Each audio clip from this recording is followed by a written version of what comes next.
Students, this is Sudeep Yadav from Spectrum Chemistry and students. Today we are going to discuss the second part of this chapter, that is motion and time. And students, this is the 13th chapter, part 2. Okay, so let's see students, what is the topic which we are going to discuss today? That is measuring time. How we can measure the time? What are the ways through which we can measure the time? So in this video we will discuss all the things. So number first, measuring the time. So let's see students, there are many events in nature that repeat after a time interval.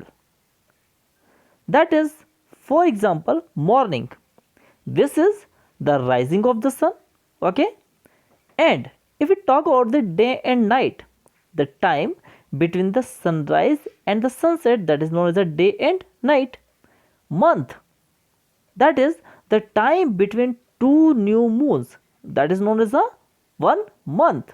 Okay, and if we talk about the year, the time the earth takes to complete its one revolution around the sun.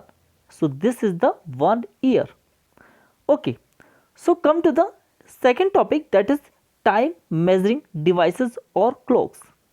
For measuring the time, we are having the different ways. Somewhat are the traditional ways and somewhat are the modern ways. Okay, means you can say they are the devices.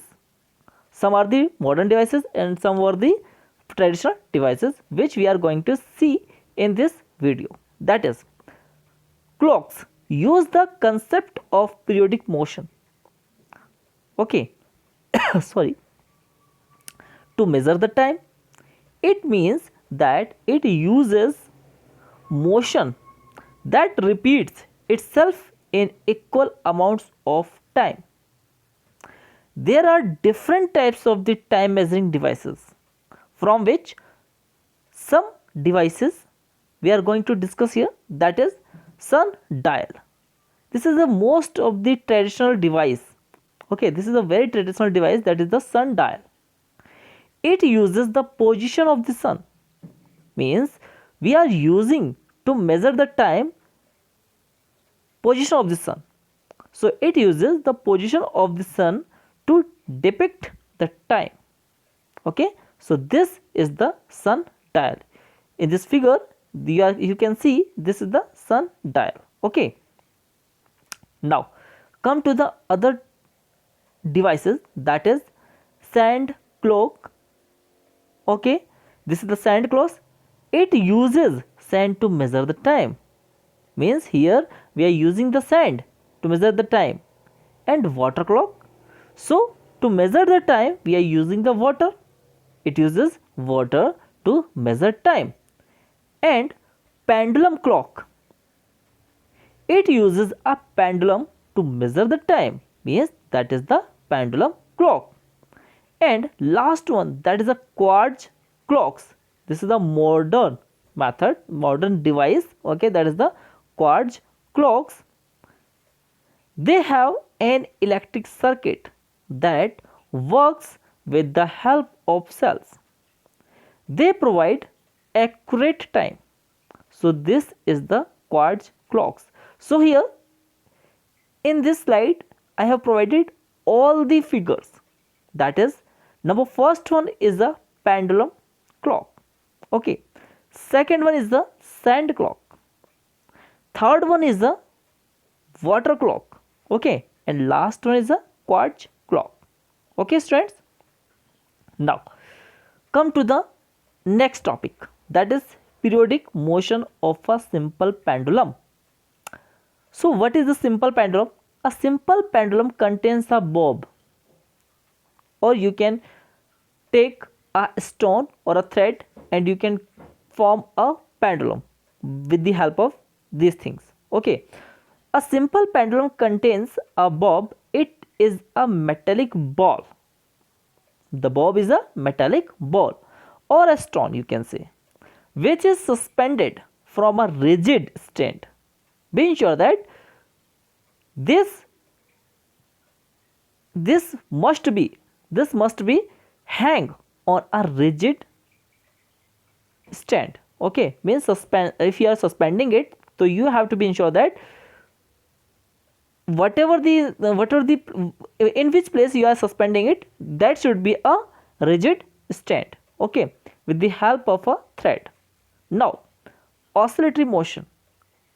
So the to and fro motion of the pendulum is called as oscillatory motion.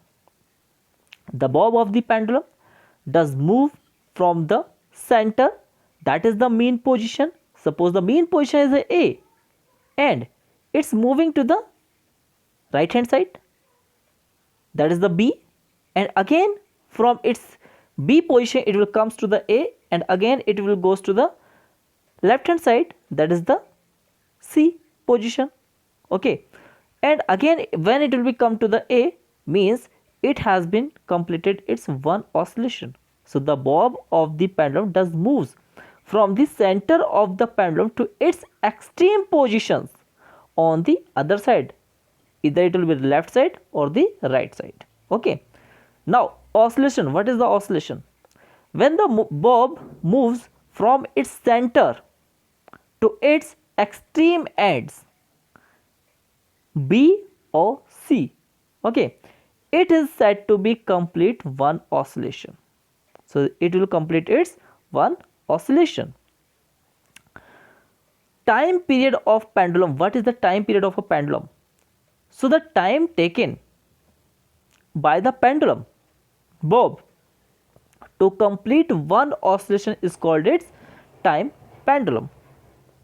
Okay, so students, you can see in this given figure there is a figure where you can see that is the simple pendulum, and where it is suspended, that is the rigid support and long thread and a bob, and in the second you can see the motion of a simple pendulum. Okay, here is the motion of a simple pendulum. First of all, it will goes to the B, that is the extreme position.